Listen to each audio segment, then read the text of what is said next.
The thoughts, opinions, and general overall shade thrown on High at 9 News are those of the individual speakers and not those of High at 9 News, its audience, or its advertisers. The statements made do not constitute medical, legal, or financial advice, and for advice tailored to your specific situation, please consult with a licensed professional.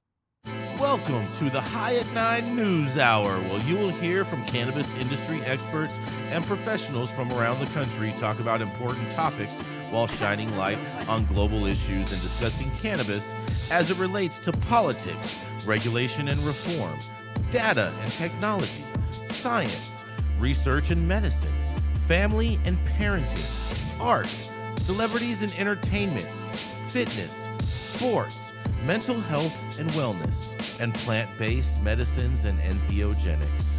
Together, we are building a stronger community, fighting the stigma and creating change. With your hosts, Jason Beck and Rico Lamitte, joined by special industry expert correspondents from around the country, and daily antics brought to you by Cannabis.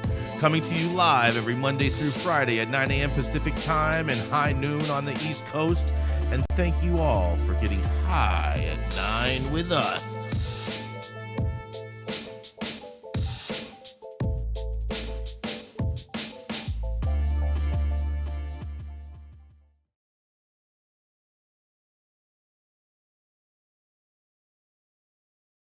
The thoughts, opinions, and general overall shade thrown on High at 9 News are those of the individual speakers and not those of High at 9 News, its audience, or its advertisers. The statements made do not constitute medical, legal, or financial advice, and for advice tailored to your specific situation, please consult with a licensed professional. Welcome to the High at 9 News Hour, where you will hear from cannabis industry experts and professionals from around the country talk about important topics while shining light on global issues and discussing cannabis as it relates to politics, regulation and reform, data and technology, science, research and medicine, family and parenting, art, celebrities and entertainment, fitness, sports, mental health and wellness, and plant-based medicines and entheogenics. Together, we are building a stronger community, fighting the stigma and creating change. With your hosts, Jason Beck and Rico Lamitte, joined by special industry expert correspondents from around the country, and daily antics brought to you by Cannabis. Coming to you live every Monday through Friday at 9 a.m. Pacific Time and high noon on the East Coast. And thank you all for getting high at 9 with us.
Yeah, Jason. Shout out all the beauticians out there. Get prepared.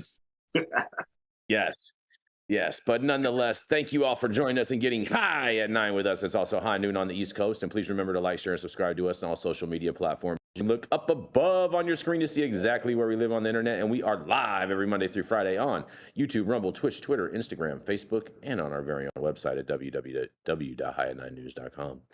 But kicking it off first, that's right, is the dope dad himself, the happy cabbage specialist who I had the privilege yesterday of hanging out with, and we got to watch the premiere of Weldon Angelos's movie, and I encourage you all to make sure that you vote for this at your film festival voting stations. There's a little QR code that we're going to share with you later in a social media post and whatnot, but we're hoping that all of you will vote for Weldon's movie. But nonetheless, it is the dope dad himself, Mr. Rico Lamitte.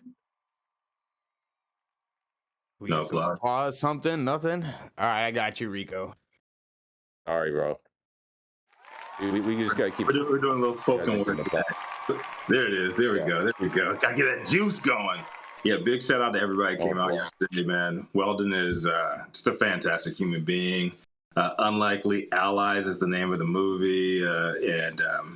Man, women, they get it done. Right. But my story, more international news coming in this morning from Rio de Janeiro. The AP's Diane Jantet and Gabriela Passoas reported that Brazil's Supreme Court Tuesday voted to decriminalize possession of marijuana for personal use, making the nation one of Latin America's last to do so, in a move that could reduce its massive prison population. Can we get a round of applause for Brazil finally coming through? Now they got their pseudo-dictator, Brazilian Trump, out of office. They're actually not burning down the jungles down there anymore, the rainforest, and they actually legalized weed. How about that? But with final votes cast on Tuesday, the majority of justices on the 11-person court voted in favor of decriminalization since deliberations began back in 2015. It's been a long 9 years. Now, the justices still determine the maximum quantity of marijuana that would be characterized as being for personal use and when the ruling will enter into effect. But that is expected to finish, and we should be able to get results on those deliberations by the end of the day today. All the justices who voted in favor said decriminalization should be restricted to the possession of marijuana in amounts suitable for personal use, but selling drugs will remain illegal. So I guess you can't get everything. I don't know where they're going to get it from. You can have it on your person, you can't sell it, but I guess these are baby steps y'all always tell me about. All the justices who voted in favor said decriminalization should be restricted to possession. But back in 2006, Brazil's Congress approved a law that sought to punish individuals caught carrying small amounts of drugs, including marijuana, with alternative penalties such as community service. Experts say that the law was too vague and didn't establish specific quantity to help law enforcement and judges differentiate personal use from drug trafficking. Police continue to arrest people carrying small quantities of drugs on trafficking charges, and Brazil's prison population continued to swell. In April, the Senate approved a constitutional amendment criminalizing possession of quantity of any illicit substance. The lower house's Constitutional Committee approved the proposal on June 12th, and it will need to pass through at least one other committee before going to a floor vote. If lawmakers pass such a measure, the legislation would take precedence over top court's ruling, but still could be challenged on constitutional grounds. But much like the good old US of A, just because the court says one thing does not mean the country's leaders will respect it. Speaking to reporters in capital Brasilia, the Senate's president, Rodrigo Pacheco, said it isn't the Supreme Court's place to issue a decision on the matter. He said this: "There's an appropriate path for discussion to move forward, that is the legislative process. It is something that obviously arouses broad discussions, and it is a subject of preoccupation for Congress." The article then notes that last year, a Brazilian court authorized some patients to grow cannabis for medical treatment after the health regulator in 2019 approved guidelines for the sale of medicinal products derived from cannabis. But Brazil has remained, until now, today, one of the few countries in Latin America that hasn't decriminalized the possession of small quantities of drugs for personal consumption. And another striking similarity to the United States, in a recent study by INSPER, a Brazilian Research and Education Institute, determined that Black individuals found by police with drugs were more likely to be indicted as traffickers than white people. You don't say. American influence everywhere. The authors analyzed over 3.5 million records from Sao Paulo's Public Security Secretariat from 2010 to 2020. And advance in drug policy in Brazil. This is an issue of public health, not security and incarceration, leftist lawmaker Chico Alansar wrote on X after the ruling. By contrast, Gustavo Scandelia, a specialist on Brazil's penal code at law from Dottie Avogados, said he doesn't foresee the ruling bringing about a significant shift from the status quo, even after the top court establishes maximum quantity of marijuana for personal use. Scandalari argued that the amount will remain one determinant of whether authorities consider a person a dealer or a user, but not the only one. Some Brazilians, like 47-year-old Rio de Janeiro resident Alexandro Trinidadi, have managed to be upset with both the Supreme Court decriminalizing marijuana and Congress pushing it to keep it legal. Brazilians, they're just like us. The Supreme Court is not the right place for such decision. This should be submitted to a plebiscite. Maybe you can help me with what that means, Dale, Mr. Lawman. Plebiscite for the people to decide. Both the Supreme Court and Congress have been very opposed to society in this. As in other countries in the region, like Argentina, Colombia, and Mexico, medicinal use of cannabis in Brazil is allowed, though in a highly restricted manner.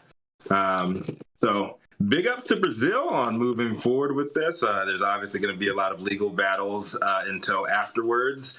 I think it's just crazy to hear that that Black people in Brazil, are getting the hammer harder than the white drug dealers, just like America, right? This just goes to show that stuff that we do in America matters. The people that we put in power matters. The words that are said by our politicians matter, because other countries try to do the same thing right after that too. So that being said, big love, and in the same spirit of conversation with Weldon yesterday, and the spirit of his movie.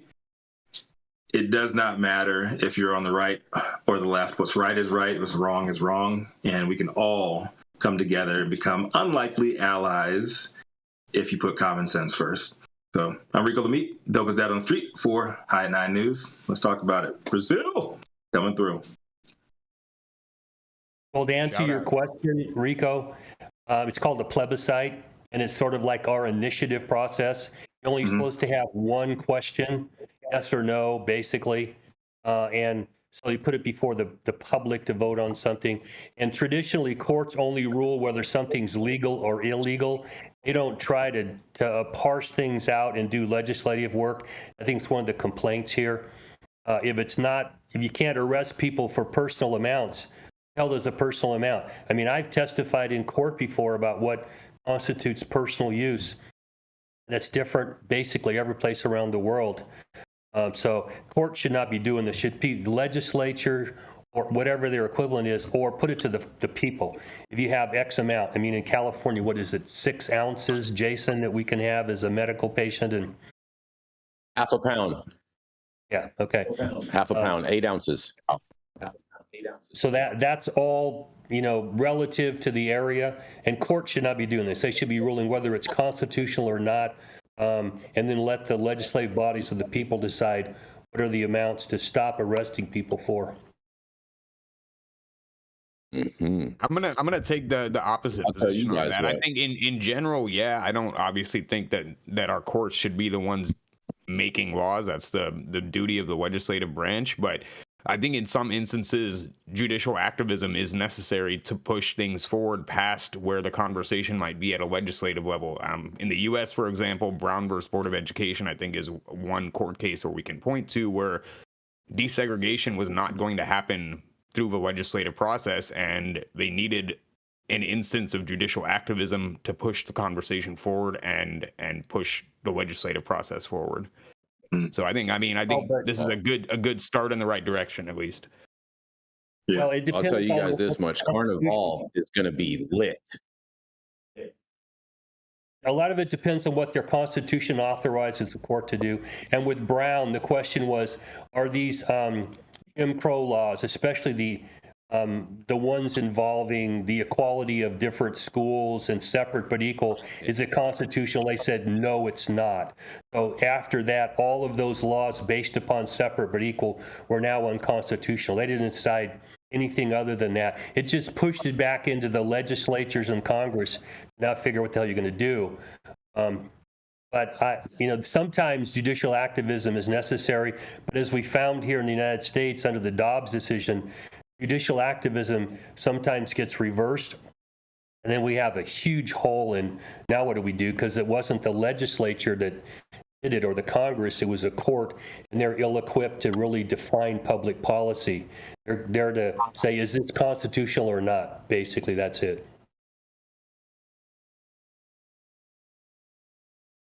You're muted, Jason. And here. Yeah, Muito Brazier. You don't hear me, Rico?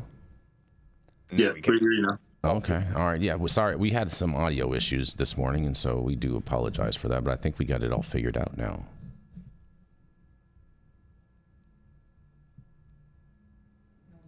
You guys there? Can you guys hear me? Yeah, we can. Okay. We can hear you now. All right. Perfect. All right. I'm glad we got this situation situated. But yeah, man, I love Brazil. Yeah, man. I went to BBLs for everybody. Yeah, I went. Well, you know, TAN Airlines. You know what I mean? You know what TAN Airlines stands for? No, go ahead. Something like that ass is nice. I forget. It's something like that. Something like that. That's the Brazilian airline, TAN Airlines. Shout out to TAN Airlines out there, flying everybody back and forth to Brazil. Yeah. Chauvinistic airline, huh? I mean, smoking BBLs. Yeah, exactly. It's the airline where most of the girls can't sit down. They just have to sit on their knees and basically pray on the whole flight. Oh no, yeah, because they can't sit down because their BBL is going to explode. Oh, okay. I thought you were going somewhere else with that. So I knew. Of course, you were trying to try to go somewhere else with it. Like, you haven't seen the videos of the girls that have to fly home, and they're on their knees on the airplane. No, I haven't seen that. I don't know what your social feed looks like. There's a ton of videos like that. There's a ton of videos like that. Live feed. Mm-hmm. I think what we got to do, though, is we got to figure out a way to do a cultural immersion trip for the Hyatt 9 News crew down in Rio for Carnival next time. Yes. You know, when I was there, sponsors, who wants to bring us down there? I'm with that. You know, when I was there, all of the locals. We need a tour guide to check out the fellas, man. All the locals told me, don't come for Carnival. They said it's absolutely terrible because there's no like real crowd control, and everybody is just pissing and shitting in the streets, and so it's more like San Francisco, but with hot people. No, it's like if you've ever been to Mardi Gras, right? Mm-hmm. You ever been to Mardi Gras? That's what it's like, man. It's like Cancun spring break, but everybody's above 30. Oh, it's like fornication in the street, people pissing and shit. Mm-hmm. It's crazy. I went to Brazil once, and I was supposed to go for like 3 days, and I stayed for a month. It was an amazing time. Yeah, shout out to Brazil. Have kids. You're so silly. You guys. So silly. Nonetheless, we're gonna keep this thing rolling. We're gonna roll right into a commercial, and we're gonna be right back. Oh man, that was weird. Hey, you America. Do I look like Sean Connery?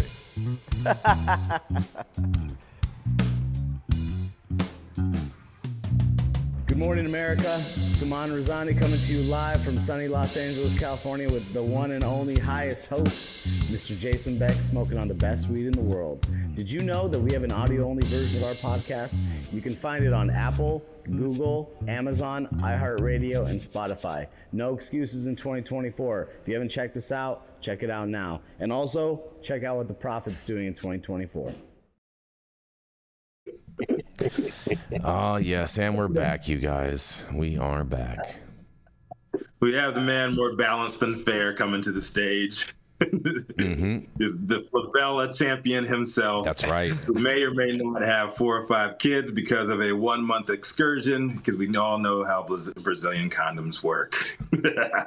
Coming to the stage, the Hyatt 9 head honcho, known for smoking the best weed in the world and the highest Republican in every room, Jason Beck. BBL Jason, yes. What's up? BBL Becky. Shout out to all the BBLs out there. But man, Rico, I have a story that might trigger you and may just be the precursor to the ultimate passage of safe banking. Are you ready for this, Rico? Come with it. All right. Well, as Delaware readies for the upcoming launch of the state's legal adult use cannabis industry, state lawmakers approved legislation proposed by State Treasurer Colleen Davis providing protections for banks and other financial institutions that serve licensed marijuana businesses. Although marijuana remains illegal at the federal level, Delaware has joined many other states in legalizing it for medical or adult use purposes. Treasurer Davis believes the legislation protecting banks serving legal marijuana businesses can help bridge the gap between state legalization and federal banking laws. House Bill 355, sponsored by Representative Ed Osinski and Senator Trey Parody, clarifies that providing financial services to legal cannabis businesses is lawful under Delaware state law. Passage of the bill removes a major barrier for the cannabis industry, which has struggled to access traditional banking services due to the continued federal classification of marijuana as a Schedule I drug. In a quote, "This legislation is a critical step forward in Delaware's cannabis industry," said State Treasurer Colleen Davis. She also says, "By ensuring safe access to banking services, we are empowering legitimate businesses to operate transparently and securely." The passage of HB 355 marks a pivotal moment for Delaware's legal marijuana industry and the financial institutions that will support it. By providing clear legal protections and a solid regulatory framework, if signed into new law, it will protect the safety, security, and long-term viability of this sector of our economy. In a quote, "Across the country, we've witnessed dispensaries and banks alike struggling with legal uncertainty surrounding financial and accounting services for cannabis businesses. This uncertainty not only undermines the operations of state-compliant dispensaries, but also hinders their access to basic business functions such as access to banking, acquiring loans, or paying taxes," said Representative Olsinki. In a quote, "We want Delaware's safe and regulated industry to come out and compete with the illegal market. By providing dispensaries with a secure avenue to bank and comprehensive services, we empower them to contribute positively to our economy, keep costs down for the industry and customers, employ local talent, and mitigate their tax obligations. At the end of the day, cannabis retailers in Delaware are small businesses, and they will be in our communities. They will hire Delawareans, and they will pay their taxes. They will contribute to the economic development of this state," said Senator Trey Parody. But with an over-reliance on cash transactions, retailers are at a disadvantage in terms of banking compliance and safety needs. With the passage of this legislation, the state can ensure that these types of businesses have a clear path towards access to those critical services. This legislation creates a safer environment for legally operating businesses within the state's marijuana industry, said Rob Coop, Commissioner of Delaware Office of Marijuana, the Marijuana Commissioner. And the legislation not only provides legal protections for financial institutions and service providers working with licensed marijuana businesses, but also strengthens regulatory oversight and facilitates compliance with tax regulations, he says. The bill aims to increase the willingness of banks and other financial institutions to serve legal cannabis businesses by providing legal clarity and certainty, promoting compliance and transparency in the cannabis industry, and reducing the risk of enforcement against banks involved in the industry. It will also reduce reliance on cash transactions among marijuana businesses and decrease the risk of robbery and theft. These safeguards will benefit businesses providing financial-related services and the retailers, and should incentivize customers to patronize legal licensed retailers instead of black market sellers, they say. The bill now awaits the Governor Carney's approval, you guys. Well, is this the precursor to safe banking? I happen to think it is, just because it's Delaware, but I can't wait to hear what you guys have to say about this. This is Jason Beck for the High at 9 News Hour. What do y'all got to say about this? Problems the federal government still. I mean, I agree with you, Jason, that every step towards a local state authorizing banking under state law puts pressure on the federal government. But 280E is still the killer for all the businesses I represent. And this doesn't change that, although it does give you access to funds that you can move around by ACH and electronic transfers and things like that. But it's still 280E that's the problem for my clients. I think one thing that Jason said that's important to note is that specifically because it's a state of Delaware, which is a haven for business registration and that, I think that's where this becomes important, because party aside, whatever side of the aisle aside, I think we'll see a hesitation from any administration or either party to move against such a business-friendly state like Delaware. There'll be a lot of pushback on that. So, I mean, who knows whether this will actually cause some type of federal legislation to get passed, but I think because it's Delaware specifically, I think it's more important than if it was any other state. I totally agree with that assessment. That is one of the reasons I wanted to cover this article today. Sohum, exactly for that reason. Yeah, man. It remains easier to, put together a shell company out in Delaware, laundering money across state borders, across international borders. You have no idea. I mean, in all fairness, Rico, they say money is one of the dirtiest things that people touch. So maybe all money needs to be laundered. I'll let you can make that argument in court, Jason. Yeah. When you're facing money laundering charges, you can make that argument. I'll make that argument today in the court of public opinion and hear what you guys have to say about it. Define dirt. Yeah. Joe. Aided with cocaine usually. Yeah, I was going to say, I think something like 80% of U.S. currency in circulation has traces of cocaine on it. Every single $100 bill has traces of cocaine on it. Every single one of them. It's been rolled up into a little straw a couple of times, probably. Exactly. Save the straws. Oh God! Save the straws! Save the straws! We're gonna keep this train. Yeah, we're gonna keep this train rolling. We're gonna roll right on into Mr. Attorney Dale Schaefer. He's the founder of Armada Law Practice, and at one point in time did some time for a cannabis crime. Here, coming up to show you how to piss up a rope, is none other than Attorney Mr. Dale Schaefer. Good morning, everybody. Thanks for the intro, Jason.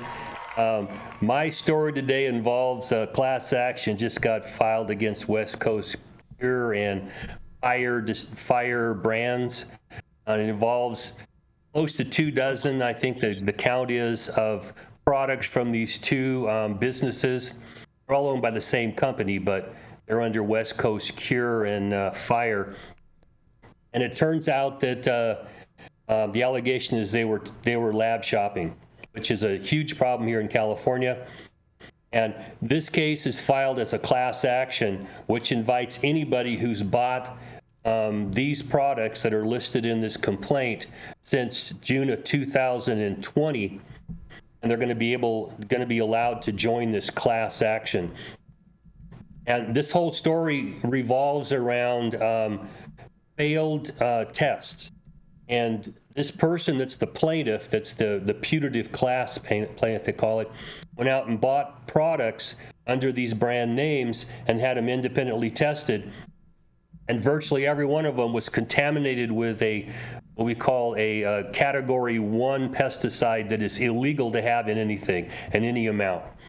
And the majority of them also had contamination from what is called a Category 2 pesticide in amounts that were multiple times what was allowed. Now, the way this is supposed to work in California is that you send your product, you call a testing lab, they send people out to your distribution company, they collect the samples, which are mandated by statute as to how many samples you have to take. You take them back with a chain of custody, you do your testing, and the test results are supposed to be immediately notified to the DCC and put into our track and trace system. Well, as you can imagine, people have found ways to get around this. And one of the things that seems to have happened here is that a failed test somehow got buried. Now, I'm not sure how they justified this, but my clients typically do R&D testing, which means there's no, certificate of analysis that's attached to it. We're just trying to find out if a product has any contaminants before someone buys or sells it. And that system doesn't enter into metric. You just send it out, hey, I took a couple of buds off something, I want to make sure it's clean. You get the results back, and I advise my clients don't buy anything unless you've got some sort of an R&D test to show it's not contaminated. These involve the official test. Someone's supposed to come from a lab, collect it, take it back, and your COA, your certificate analysis, is supposed to list the analytics, the way they did it. And this is all on paper. And so when you get a COA that goes out which says this stuff is clean or it's within limits, and someone buys it and it's not, now we've got the situation we have here. And it's not just one lab. I think this complaint says there's 50 labs in California, and I haven't done a count recently, but I think there's that's a lot typo. of competition for. I think that's a typo. I think it's 5. Yeah, there's a lot of competition for business, okay? And so these labs have been willing to stretch the truth a little bit. And when someone goes to a dispensary and buys something that is contaminated with a pesticide, that is not post-production solvents or anything like that. That was there from the gate. And if there's a COA that says these things were clean, I mean, if I was representing these people, I'd have some criminal attorneys on board right now, because this shit's just about to go wild. Because right now they're just going after West Coast Cure. But at some point, these testing labs are going to get wrapped up in this, because if I was to represent West Coast Cure, I'd file cross complaints against anybody and everybody touch these things, and bring them all to the party to bring some more money into this. Okay, but also these are official state documents, and if somebody signs these and what they're saying is not true, you've got criminal problems here. And that's just the tip of the iceberg. So, and I also note that yesterday our Department of Cannabis Control recalled one of West Coast Cure's products. Now, I didn't go back and check it against the list in this complaint, but you can bet that they're on the state radar. Okay, so this is going to open up their pocketbooks, and we will see how tight their corporation is and who's going to get wrapped up in this. This is going to get very expensive, and there's, if I'm a betting man, these labs that did this are in a position to have their licenses suspended or revoked, and some people that'll be criminally charged here. So I'm going to throw this back at you guys for some discussion. But lab testing and lab shopping are a huge problem in the industry, especially when you have pretty tight controls over what's supposed to be in these products. And this industry is full of a lot of scofflaws who follow the rules when they want to, and when they're pinched and there's economic problems, they do some things that are liable to get them in some trouble here. So back at you guys. What do you think about this? Dale, so first thing, the DCC did send out a mandatory recall yesterday in regards with some West Coast Cure vape cartridge. And it's batch number VPPL234457, and said it was packaged by Alchemist DM. And it says on or after 9/26/2023.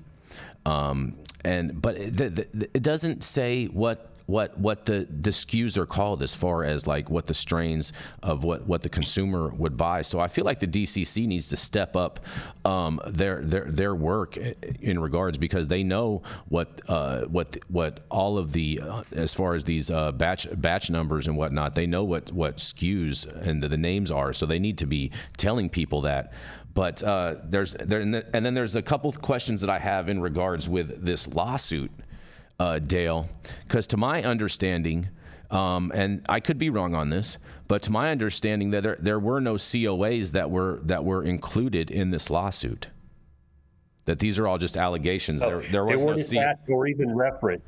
Yeah, exactly. So I have a problem with that. I feel like this could definitely be some type of vindictive type of thing towards them. And apparently there's a lot of information, like where they obtain these samples and whatnot, was not included in the lawsuit as well. There's no chain of custody or anything like that. And so these very well could have been someone that was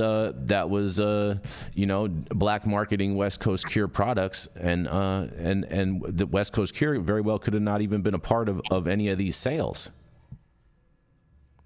I mean, I think at the end of it, Dave, this mostly comes down to a lab, right? And I've seen this happen in other states. I know there was labs that would do it in Oklahoma when they were trying to get business, and we had parts of a farm that might be testing hot. I've seen labs that'll accept samples as R&D and test it as R&D initially, and then if it passes, then they convert it from an R&D to an official test, so it doesn't need to be retested. But that would be my bet on how they're doing this. Obviously, I don't know what systems they're using. There should be controls on that, but I know that that's the way that they usually get around it. And, I would always make a point at any place that I worked that, like, that's a liability in the long run, because if you get shelf tested, if you get randomly selected and you have hot product on the shelf, then it's still a big problem. In fact, it might be a bigger problem than having to destroy a batch. I agree with you though, Dale. I think that, I feel that the cross complaint on the lab is going to be a big thing. I don't think any of these labs are thinking about it, and I'm not going to fault any brand that lab shops, because that's just the state of the industry, because we have every single consumer trying to buy something based off of some antiquated test number that just doesn't even make sense in the first place. And the state hasn't came in to say, oh, you know what, you guys have to test this way, and this is how it has to be done. They just recently started to do that. And so I'm not going to fault any brand for lab shopping. Well, I would agree with you, unless, of course, there's a fail, and I would agree. The company knows there was a fail. I agree with that part. I agree with that part. And that's a bigger problem. Yes. Yeah. And as I read this, I didn't see a lot of chain of custody information either, Jason. Exactly. And so that would be a way to attack the complaint. And I don't remember specifically seeing that this plaintiff said, I purchased these myself and then I had them tested. It's kind of vague about that. Exactly. But if I was advising people, it would be you keep the receipts, you keep the packaging, make note of where you got it, all that kind of stuff. So there is documented evidence, and I would challenge them. Yeah. Ultimately, bring everybody to the party here that I knew from West Coast Cure that had done any of these testings, and let them bring their insurance policies and their attorneys in to try to defend this. As I said, I'd have some criminal attorneys already doing an internal investigation to find out who in a management position here knew that these things failed, and they wink, nod, put them out in the system if that's exactly what happened. Because the DCC knows about them. They clearly know about them, but why they haven't done anything, I don't have an answer to that. I mean, correct me if I'm wrong, but like the science director or the director of the lab could be charged with fraud here, right? Is that accurate, Dale? Yeah. If they committed perjury by signing a document that they knew was false, yeah, that's a crime. Hold on, Dale. Wouldn't the onerous fall on whoever owns the lab, not the chief scientific officer? Well, the captain of the ship's clearly going to get in trouble. But if you have a PhD, and California required to have a PhD to be signing off on these labs, that person is they could lose that license. That individual could lose that license, their PhD. Well, a PhD isn't a license. You could be charged, and you could be telling your buddies in chow line in the joint what you were doing to get you there. And yeah, my PhD ain't going to help me a bit when you're eating with a spork.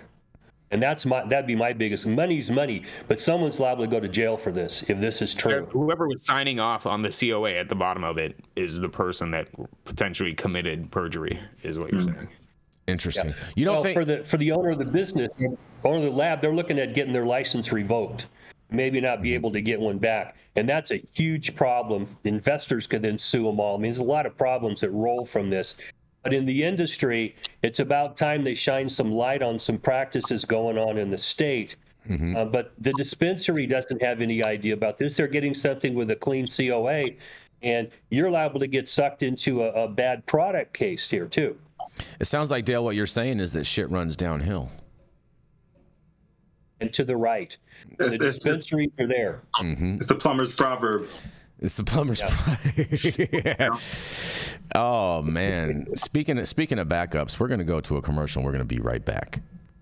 The Control Tower from Highly Educated has perfected the dab. Utilizing the concept of thin film evaporation, you can waste none of it and taste all of it.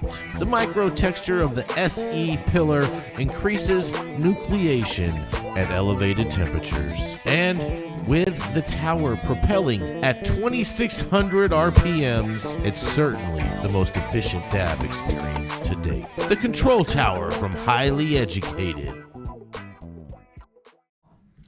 All right, stop whatever you're doing. Make sure you hit that like button. I know we'll appreciate it, you'll appreciate it, and YouTube will appreciate it. Also, make sure you subscribe to the channel if you've not subscribed already. And all of the articles that we cover on today's show, you can read directly on our website at www.high9news.com. I'm Jason Beck, and this is Smoky Vanilla. And if you want to feel as good as I look, then you need to get a stretch and smoke with Smoky Vanilla. Hi, I'm Smoky Vanilla. I have my bachelor's degree in kinesiology, and I'm a sports massage therapist and stretch coach. I focus mostly on individuals that are in sport with chronic pain or injury. I love to intuitively create and customize a session based on the individual that I'm working with. We'll go over a few postural assessments, work together to create a wellness journey based on the health history, past injuries, or anything still affecting you today. And we'll get you back on your feet right away with less pain.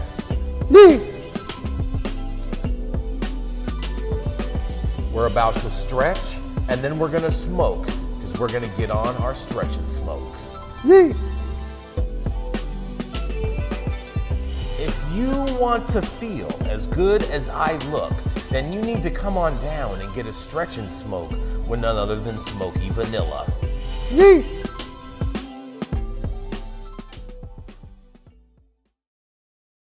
Oh yeah, and we're back, Rico.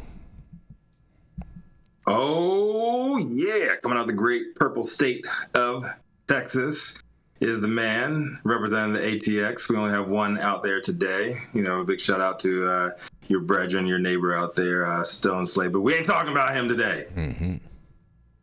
Black and Brown People Coalition. Oh boy. Coming together, talk about cannabis. And this man stays on his grind. That's why he's putting together a product for athletes with the same damn name. Coming to the stage, internationally known Sohum Shah.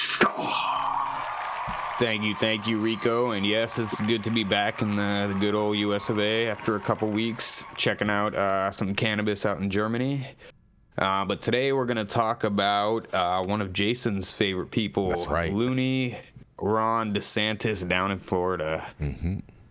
So Florida Governor Ron DeSantis is railing against a marijuana legalization ballot initiative, arguing that it would protect the right to use cannabis more strongly than the First Amendment protects free speech or the Second Amendment protects gun rights, and again claiming that the reform has been a failed experiment in states such as Colorado. At a press briefing on Tuesday, DeSantis was asked about the launch of his Florida Freedom Fund PAC, which is being used to oppose the cannabis legalization ballot measure, as well as separate abortion rights initiative in the lead up to the November election. You gotta love the irony of that. The Florida Freedom Fund opposing personal liberties in the state of Florida. The governor said the proposal would allow people to do marijuana, quote unquote, do marijuana wherever you want. Just smoke it, take it, and it would turn Florida into San Francisco or Chicago or some of these places. He then reprised one of his chief complaints about the potential impact of legalization, smelling cannabis. We've got to keep our streets clean. We cannot have every town smelling like marijuana. We cannot have every hotel smelling theme parks, he said, adding that voters don't really understand the specifics of the legalization proposal, and the ballot initiatives are generally, quote unquote, so bogus. DeSantis acknowledged that the Supreme Court has a rule in reviewing ballot language for constitutionality and that the majority of justices determined that the marijuana measure met the legal standard. But while he previously correctly predicted the court would approve the initiative following a challenge from State Attorney General Ashley Moody, he now says the two dissenting justices were correct in trying to block voters from deciding on the measure. He also claimed that the measure, as drafted, would allow people to smoke marijuana indoors at restaurants. The Safe and Smart Florida campaign has pushed back against his prior arguments about public consumption, knowing that the legislature is empowered to set restrictions as they see fit. DeSantis also claimed earlier that if voters approve the marijuana legalization initiative, people will be able to bring 20 joints to an elementary school. He again complained about the prevalent odor of cannabis that he says would result from the reform. Now, the amendment does not say that you can do that, so I think that's an open question, the governor said on Tuesday. But even if somehow that were right, once it's constitutional, law enforcement is not going to want to get involved. So you're going to end up, it's going to be like Colorado. Talk to the people of Colorado about what happened. Yep. Ron, we'd love to talk to you about what happened and how it was absolutely not a failed experiment. But there's no, he said, there's no limitations in the amendment language, and I think that what will happen is it's more broad. This amendment, for you to be able to possess and smoke pot than the First Amendment is, than the Second Amendment is, than like core amendments that grew out of the founding of this country. DeSantis also said legalization has not worked in any single place, and he challenged a recent ad from the campaign that promoted regulating cannabis as an alternative to the status quo of people using untested cannabis from illicit sellers. When Colorado and California enacted legalization, it created a bigger black market. The drug cartels benefited from that, he said. It was a failed experiment. The governor has repeatedly pointed to Colorado's experience with legalization, making questionable claims about the impact of reform as an example for why Florida should not follow suit. Colorado Governor Jared Polis pushed back against the criticism that following similar remarks from DeSantis in January, with his office telling Marijuana Moment that the state of Colorado is happy to explain the advantages of marijuana legalization. Polis said, "The facts are that Colorado voters approve the legalization of marijuana, which is curbing the illicit market, getting dealers off the streets, reducing youth use, funding school construction, supporting job and Colorado's economy," the governor's spokesperson said at the time. Colorado is happy to provide the Florida governor advice on how to increase economic and personal freedom like we have in the free state of Colorado. Meanwhile, according to a Fox News poll released this month, 2 in 3 voters in Florida support the cannabis initiative, with the issue proving more popular than the governor himself. The survey showed majority support for legalization across the political spectrum, too. You can read more about the ballot initiative and a few more comments from Governor DeSantis on the High at 9 News website. And just want to give a shout out to Kyle Yeager and Marijuana Moment for covering this story this morning. But yeah, let's hear what the rest of the team has to say. DeSantis is back at it again. He really did, his full tour of every bullshit propagandist talking point that you could. He got the schools, he got the smell, he got the cartels. But let's hear what the team has to say. It was a Sohum with High at 9 News. Sohum, what was he using as examples to illustrate that cannabis would be more protected than the Second Amendment? Like most were of these just vagaries claims he's making, this is all okay. Just vague posturing, scaring people. That's rich for a state like Florida to claim that this amendment will provide you with more constitutional rights than the protection of the Second Amendment. Like, that is absolutely hilarious. That's a big stretch. That's like a full day of stretch and smoke right there. A full day.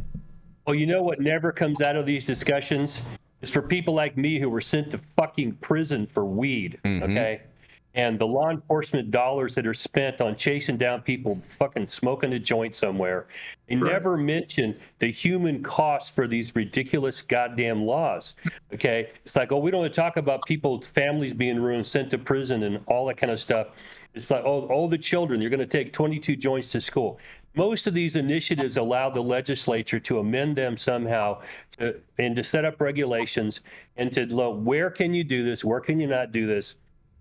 And they just don't want to talk about the human costs of these ridiculous laws against drugs, and especially weed. I mean, come on, dude. 2/3 of the state says leave people alone, stop throwing them in jail for weed. And this guy's pulling stuff out of his ass about the Second Amendment, First Amendment, and the children. And I'm sure, Sam. I'd be curious to see what his private prison lobby donations look like, because I would imagine he's getting some money from a robust private prison industry in Florida. Well, I would imagine a majority of the money that they get from the private prison industry, they don't actually see. It'd be more dark money that goes into different super PACs that do different types of things. I would be willing to put money on. Point being, he is receiving money indirectly. He's not receiving. His agenda may be receiving messaging in due to, but he's not actually receiving the money or directing what is going on. To say this with a straight face, somebody better be paying this guy some money. This is just a truckload of bullshit, And how do you? Kevin Savett must be on a speed dial, okay? Jesus, this is nuts. That is fair, and I do know. I am familiar with some of the people that I can imagine are behind some of these things. So it doesn't surprise me. I've had a few conversations with some of these big Florida donors in regards with this conversation. So it's not doesn't surprise me that they're gaslighting the public in this way, and But I think a lot of Floridians see through the smoke screen. Do they really? Yeah, I really do. Mm-hmm. And Well, I would certainly hope so. I talked to a lot of people in Florida, Yeah. so I would say that a majority of Floridians can read through the smoke screens and just understand this. I mean, a majority of people know that that cannabis is safer than alcohol, and so if you just use that as your kind of median, then I think this is people will see right through. Hopefully, this. they need more dispensaries and less pill mills down there. Man, I just don't like to overestimate people's confidence, man. That's fair. Hey, you know what? That's a very, very fair statement, Rico. That is very fair. I feel you on that.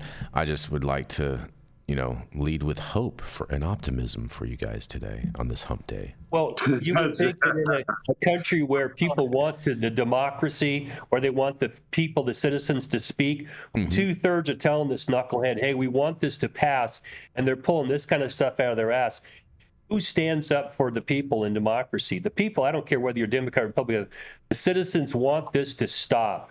And they want to be able to go buy legal weed that's safe and stop throwing people in jail, even arresting them for this stuff. I mean, if you're smoking weed in the middle of an elementary school, I think you should have your ass kicked and thrown in jail, okay? That's just not okay.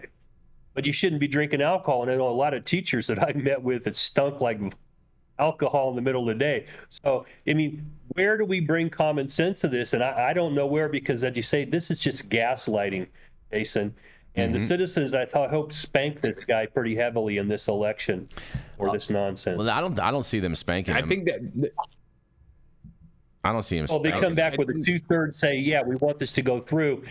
That's a cream pie right in his face. It's like, not necessarily, Dale, because I know that there's a lot of activists that aren't happy with this Florida bill. So I think there'll be a lot of people that do want to see legalized cannabis in Florida that will still vote no on this bill, just because it's not a good bill overall.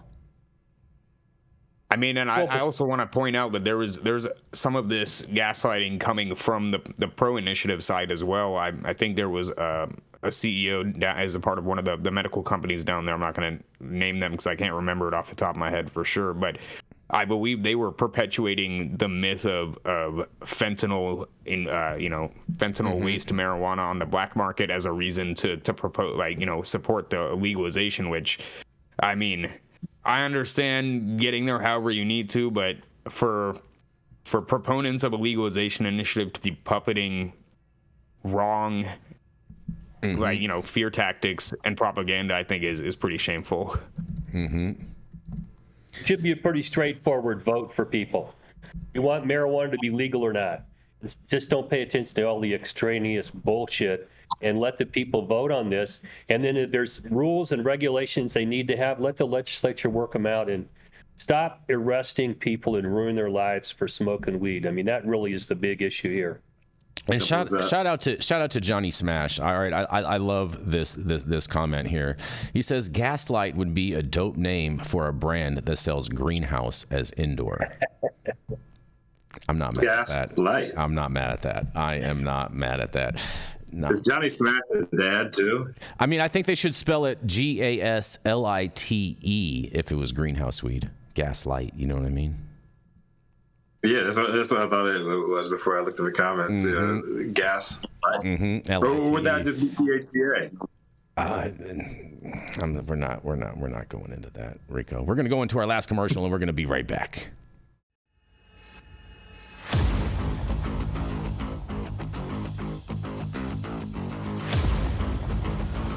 Get ready for the 2X Monster Truck Live Tour, coming to San Bernardino Nos Orange Event Show Speedway on June 22nd, and in Northern California at Watsonville at the Ocean Speedway on June 29th.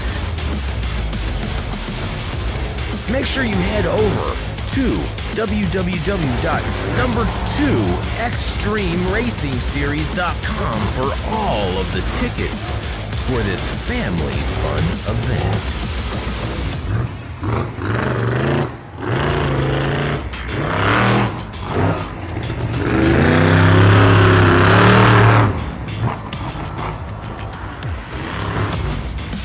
Feel the sparks coming on the bottom right now? Where the brand is?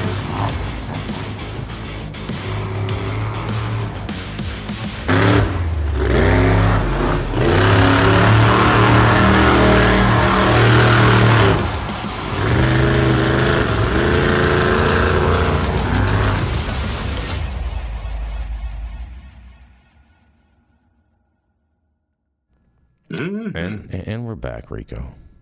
And we're back. Are you ready? Are you ready, Rico? I got 2 last stories for you guys. And I'm on with it. All right, and Stop the cap. Oh man. And Chris Brady, this I told you to hold on to that comment, because this story is in regards to your comment. Hope you enjoy it. Because guess what, you guys? That's right. Students in Kentucky's largest district will be able to take prescribed medical marijuana while on school property next year under a new policy approved Tuesday by the Jefferson County Board of Education members. That's right. State law dictates that if a district allows the drug on school property, families can either choose to let a school nurse or staff member administer it to their child, or a guardian can come to the school to do it. Medical marijuana, also called cannabis, is often prescribed to individuals who have seizures. JCPS new policy requires the drug to be administered out of the view of other students. The prescribed medication is no different than school nurses, nurse practitioners, or other trained school staff administering other tightly controlled substances like Ritalin or Adderall to a student, JCPS spokesperson Mark Hubert previously said in a quote. We anticipate most medical cannabis will be given to students at home, but there may be times when the doctor or prescription calls for the medicine to be given during school hours, he added. Medical cannabis will not be legally available in the state until at least January 1st of 2025. And licenses for cannabis businesses are expected to be awarded this October, and production cannot start until then. You guys, man, can you imagine a teacher or a nurse or something just holding a joint for a student while they toke it up? Yeah, while they toke it up. They said out of view of other students. Out of view. Didn't say out of the airways. Out of view, which means they're going to be like in a little padded room or something. You know what I mean, with good ventilation. Or the parents can come. Be like, yo, I was going to say your guardian come light up for you. Yeah. Come hot box in the car with baby. Man, I wonder what CPS is going to have to say about this in Kentucky. Dale? I know Kentucky wilding right now, man. You can't do shit else in Kentucky. I suspect it'll be tinctures, guys. I imagine too, Dale. I imagine it'd be only permissible forms would be like non-smokable forms. I agree with you, but just it didn't specify in the article, so we can. They probably can't even recommend smokable cannabis to a minor. I'm guessing. Why can't they? They probably have. Why can't they? You can't control what a doctor does in regards with that. A doctor has free control to do that. But the doctor isn't actually allowed to prescribe an ingestion method, right? Because that's a violation. It's a scheduled substance. They're recommending the use of a substance, yeah, and they can say we think that that we would advise for you to use gummies or tinctures or whatnot. But ultimately, it would fall on the behest of the parents, and if the parents found better results with smoking cannabis as opposed to a gummy or a tincture, I don't see where they have any grounds to stand on that. I mean, I support that, and I hope somebody challenges it and pushes for their kid to be able to smoke a joint at their high school. I think that would be absolutely hilarious. Oh man! Well, I would note that this is a local school board that did this.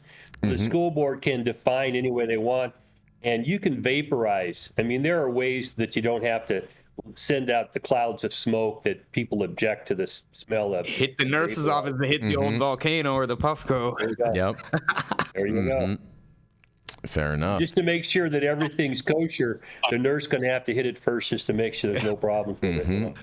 This is actually a good recruiting tactic for becoming a school nurse. I mean, this is happening. School nurses. Bro, this is happening in Kentucky. All right, this isn't Denver, Colorado. That's what I'm saying. It's crazy. You can't do shit else in Kentucky, but you can use it's not Oakland, California. I mean, this is fantastic. This is America. Times have changed since I was in high school. That's for sure. Man, yeah, it tells you that this is permeated clear down to, redneck areas where it's like, yeah, we got moonshine, but we like our vape. You know who I'm going to attribute? You know who I'm going to attribute this win to, you guys? I'm going to attribute this win to the cornbread mafia. Hey. Cheering Mitch McConnell. I got nothing against that. You know what I'm saying? Nothing against that. Yeah. Moscow Mitch must be seething right now, which I love. His name is Marijuana Mitch, bro. Marijuana Mitch. His name is His name is Moscow Mitch for sure. Stop the cap. Well, if Mitch smoked, his butt wouldn't be so tight. So let's just encourage him to do that, you know? Lemon booty. Oh, man. Yeah, he might not be experiencing that cognitive decline that we've seen during press conferences either. Oh, man. Yeah, he didn't look good at that one. That is for sure. That is for sure. Yeah, I mean, look, that guy's been around so long. Like, man, just retire. Like, honestly, I don't understand the people around him that like continue to let him just go out and look like that. They all support. Let the man retire. I think they all should be charged with elder abuse. I agree. I'm with you on that. Just saying. Yeah, it shouldn't have anybody making laws or involved with the lawmaking process that's over 75. I don't know about all that. But why? Oh, because I think there should be some type of cognitive test as opposed to an age limit. They have cognitive tests, and you see what these presidents put out to the public. And I'm not going to use one party over the other. Speaking of tests, I'm not going to use one party over the other. Hold on a second. Hold on, Rico. Did you speaking of tests? You know, we have this presidential debate that's going to be coming up tomorrow night. And did you see that President Trump called for a drug test? He said he would go for a drug test and wants Biden to go for a drug test prior to the debate. Stop the cap. No, that's real shit. So, but what's that gonna prove? It's just it's gonna prove all the shit that they're juicing up Biden with, so that he can actually function. Trash. No, they're both trash, dude. They both have cognitive decline. like Joe Biden is more on blast because he's the president right now, but Donald Trump has just as many of these dumbass statements that he's making, these dumbass guesses he's making. Fox News cut away from him the other day because he was like ranting so incoherently. They were like, "All right, well," and he continued to speak about that. Cut off our water. They realized like it does not sound good. I don't know. You hear what they're doing to the water supply? They're like, what? You know what did sound good that he said? He said that he wasn't going to tax people's tips. Just the tips? Just the tips. That's right. And he has no control. And he has no control over that. Even the Republicans said that, dude. Like, they're both old and they're both like not fit for office. What if they both shit the bed and both parties go, "Hey, we need somebody new"? Now that ain't happening. That would be great. I'm wrong. I mean, it's definitely not happening on the Republican side. I'm rolling for Trump on this. I'm hoping the Democrats realize something before their national convention. The only thing that they're going to realize. Yeah, we got. Dude, let's let ChatGPT run this shit. Oh God, man, watch out for that. I bet we would have better, a more well-run country on AI than we would with these people that we have up for election. Just saying. Well, Rico, I have one other question for you. I think Illinois may be the next Minnesota. You think so? I think so. Why is this? Because, Rico, some craft breweries in Illinois are branching off into the hemp beverage industry, are relieved that proposed restrictions were stalled in Springfield. But they wonder what the future holds. That's right. A measure that didn't make it out of the General Assembly would allow the sale of hemp products, but only by businesses licensed under the current cannabis law. Industry experts said hemp drinks have been a lifeline for struggling breweries still trying to recover from the pandemic.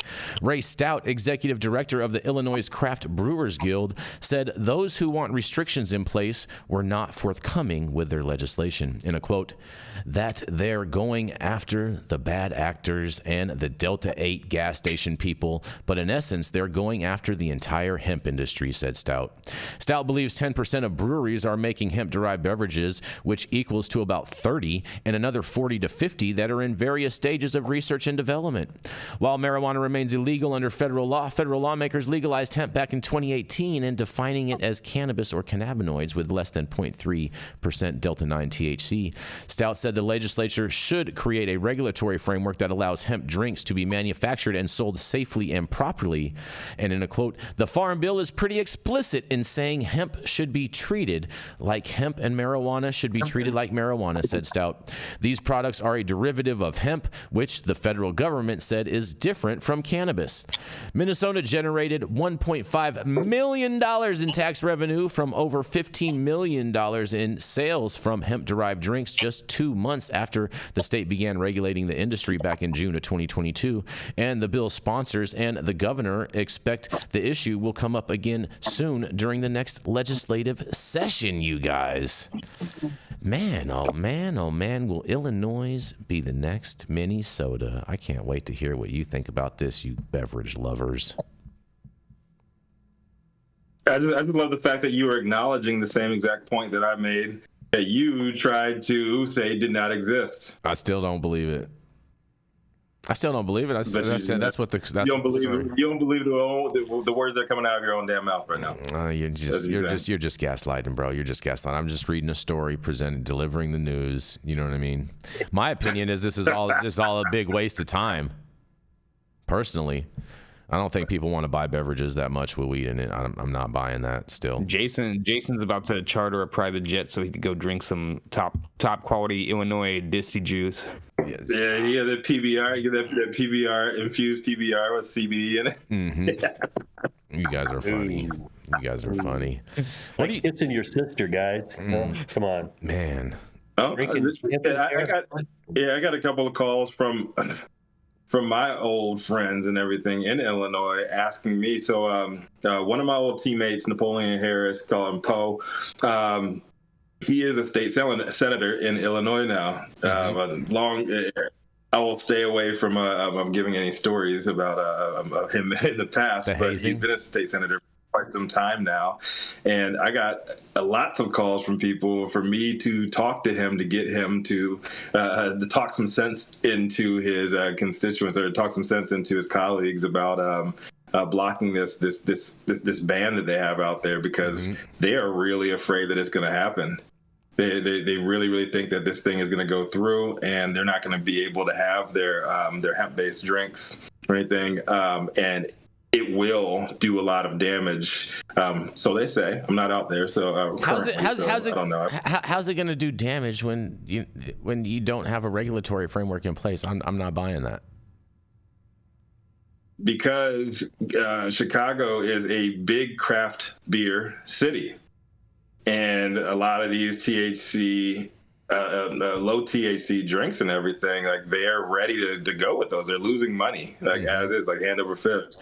And they're ready to go, man. A lot of hops are very similar to dealing with cannabis, especially in the drink situation there. And they're ready to roll with this stuff. And a lot of them have been converting a lot of their processes over to processing these drinks. And they said they have been making a lot of fucking money from it. It's been so it's a real time issue, and people on the ground there are saying that it's a real time issue. And people from that I used to bounce. I said statute of limitations up. We used to bounce and sell weed like right out of Goose Island, Wrigleyville, out of the brew pub there. And these are the people hitting me up and telling me this shit. You don't think trying to get me to talk sense? So hold on. So you're telling me that the brew pubs are trying to take over the weed space. They're trying to dominate on the weed sales. That's just the brew pubs, but yeah, people in the craft brew industry. Goose Island is probably like one of the biggest names in Chicago. Started off like small regional, but now it's I think it's international now. So one headquarters to Fort Collins, I think. So one could say, Rico, that all of these pubs out there in Chicago are just a bunch of culture vultures, huh? Why would you say that? Because they're trying to take all the weed sales. I mean, Rico just said he was selling out of there like 10 plus years ago. So like, they've been part of the culture apparently.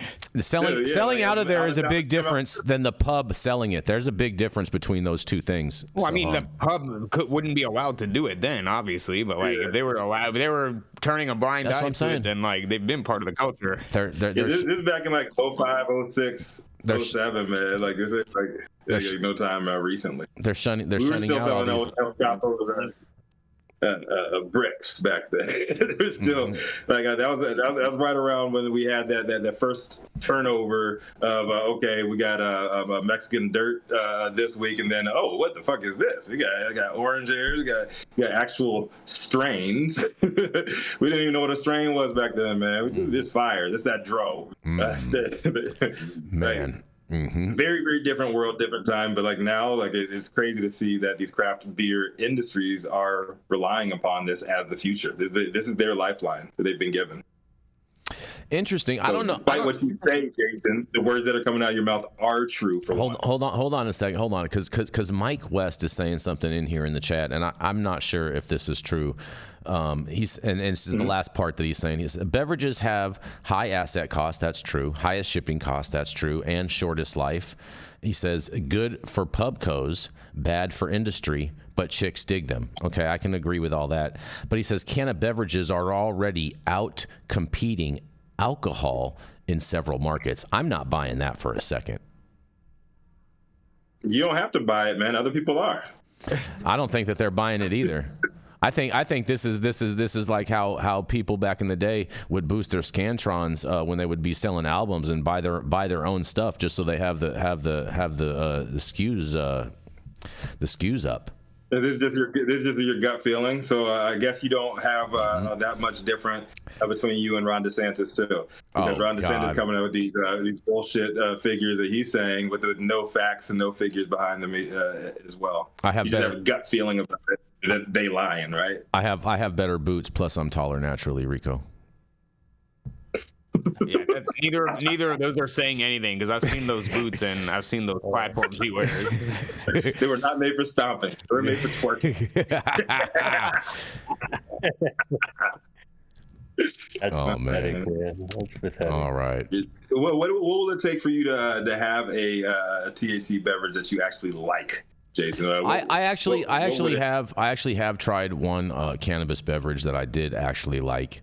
It was an ale. It's a guy that actually brews actual beer, and they brew actual beer and then extract the actual alcohol out of it and then repurpose it with cannabis. And I thought that was probably the most spot on beverage that I've ever tried in this space.